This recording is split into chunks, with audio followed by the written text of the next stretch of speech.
بسم اللہ الرحمن الرحیم۔ السلام علیکم ورحمۃ اللہ وبرکاتہ۔ ناظرین، امید کرتے ہیں آپ سب خیریت سے ہوں گے۔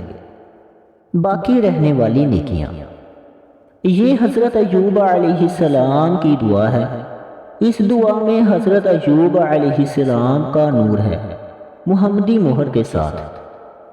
لا علاج بیماری کے لیے مریض 7 مرتبہ پڑھ کر اپنے اوپر دم کرے اور پانی پر دم کر کے پی لے۔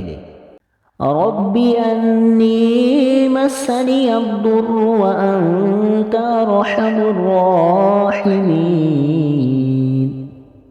ترجمہ: اے میرے پیارے رب، مجھ کو بیماری لگ گئی ہے اور آپ سب رحم کرنے والوں سے زیادہ رحم کرنے والے ہیں۔ علامہ ابن قیم رحمۃ اللہ علیہ فرماتے ہیں، میں بیمار ہوا، میں 7 مرتبہ پڑھ کر دم کرتا رہا، میری بیماری دور ہو گئی۔ سبحان اللہ۔ اللہ پاک عمل کی توفیق عطا فرمائے۔ اللہ پاک ہمارا حامی و ناصر ہو، آمین۔